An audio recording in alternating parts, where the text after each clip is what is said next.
here, but it may explain more than you think. Don't walk into 2026 with daddy issues dragging behind you. See, underneath the slang of daddy issues, what you're really looking at is how early bonds with caregivers shape the way you attach to people, how your inner world forms around what love, safety, and authority felt like in your home, and how culture taught you to see your father and yourself as a daughter. This is where attachment theory and psychodynamic thinking come in. Attachment is how your body learned to do relationships. Attachment theory, made popular by John Bowlby, explains how your first emotional bonds with caregivers set a pattern for your later life. These bonds usually fall into four patterns. Secure, where you felt seen, soothed, and protected most of the time. You learned my needs matter and people show up. Then there's anxious, where love was unpredictable. You learned I have to clean, perform, or fix things so people don't leave. Then there's avoidant. Care felt distant, cold, or shaming. So you learned I'm safer if I don't need anyone. And then there's disorganized. The same person was both comfort and danger. So you learned I want closeness and I'm terrified of it all at the same time. For daughters, a father or a father figure is a key part of that early wiring. A steady, engaged father can help build safety, worth, and trust. An absent, inconsistent, or neglectful father can make it harder to feel safe, worthy, or secure with others. That early pattern does not have to define you forever, but it does explain a lot. Psychodynamic theory looks at how those early relationships become part of your inner world. So your father's voice and behavior can turn into the way you talk to yourself, or what you believe you deserve, or how you handle guilt, shame, and conflict, or what you think love is supposed to feel like. A critical or shaming father can become a harsh inner critic. A checked out father can become a belief like my needs are too much, or I'm in the way, or I'm on my own. A charming double life father can leave you doubting your own perception. See, Freud's original ideas are not the blueprint here, but the core point does stand. Early parental relationships carry heavy weight on how our minds, our morals, and our identity is formed. But culture also plays a role. Those are the stories that you were told. Like daddy issues also sit inside of a cultural story. Messages like a good father provides, so don't complain. A good daughter keeps quiet and respects her dad no matter what. Family business stays in the family. See, these narratives can shut down your awareness of harm. They make you feel guilty for naming what you went through. And they twist your sense of what is normal or acceptable in relationships. So your personal experience, your psychology, and your culture all interact. That mix shapes how your father wound shows up today. But this is what healing requires. If your relationship with your father was painful, confusing, or lacking, healing includes seeing the past clearly, not just the sugar-coated version, not the others had it worse version. Honest reflections on what happened, how it made you feel, and what you had to become to survive it. You'll have to grieve what you didn't get, letting yourself mourn the father you needed but didn't have, the safety, protection, or affirmation you missed, and the childhood roles you carried way too early. Grief gives your body and your heart space to move forward. You'll have to practice self-compassion, sis. You'll have to shift from what's wrong with me to my reactions make sense based on what I lived through. Treating yourself with care you never received is not selfish. It's repair. You'll have to reparent yourself. Become the inner parent you needed. That means you have to start speaking to yourself with respect, setting boundaries that are keeping you safe, encouraging yourself instead of tearing yourself down, listening to your needs instead of ignoring them. Then you're going to have to write a new story. Your old story sounded like, I'm too much, I'm not enough, love always leaves. But your new story sounds like, what happened to me matters, but it does not define me. I can learn to choose healthier relationships. I have agency, resilience, and the ability to change patterns. You are not erasing the past. You are changing what it means for your future. Daddy issues may be a messy phrase, but it points to a very real impact of father-daughter relationships on a daughter's emotional life. Looking at that impact through attachment, inner psychology, and culture lets us move from shaming to understanding. And with that understanding plus support, therapy if available, and consistent self-care, you can start building relationships that are safer, healthier, and more aligned with who you are becoming, not just what you survived. So here's why I say, don't walk into 2026 with daddy issues dragging behind you. This is your moment to say, once and for all, I will tell the truth. So what does that actually mean? So hey y'all, I'm Delores. I'm a daughter with daddy issues, and I'm also a daughter of discernment. Both are true, but only one gets to lead me into this new year. And you might be feeling the same tension. On the outside, oh, you're grown. You're capable. You're handling your business. But on the inside, there is still a little girl who wasn't protected. The little girl who wasn't believed. And the little girl who learned to stay quiet to survive. You've carried her throughout every year of your life.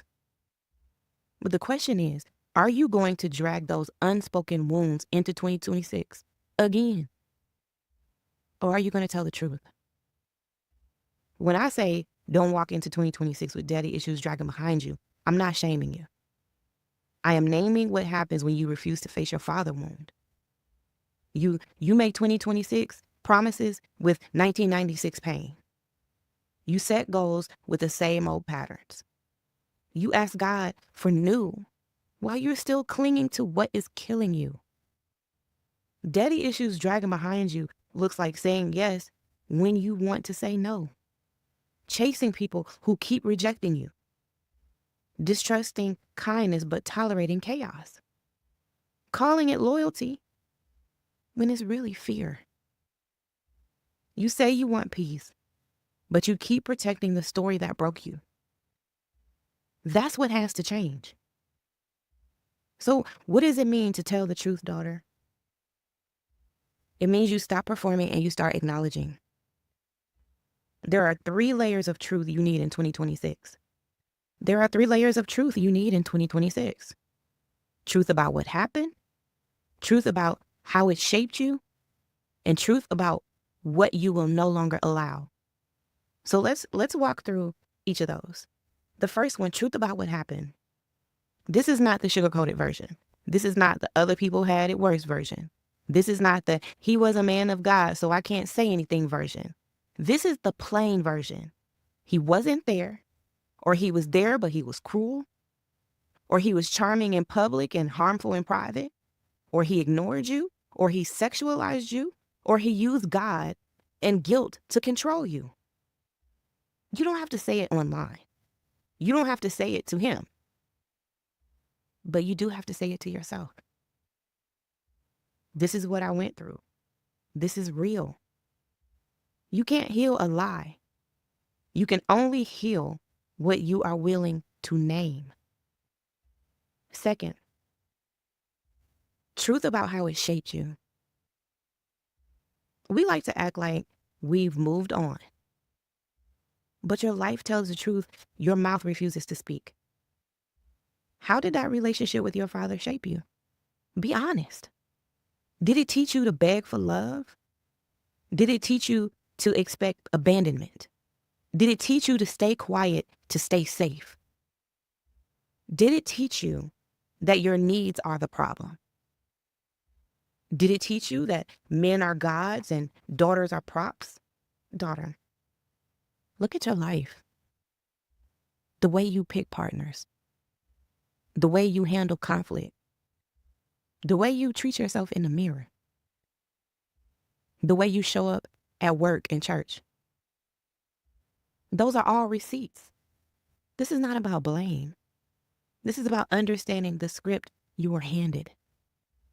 Because if you don't see the script, you will keep acting it out in every relationship. Truth about what you will no longer allow. 2026 cannot just be a new number on the calendar. It has to be a new standard in your spirit.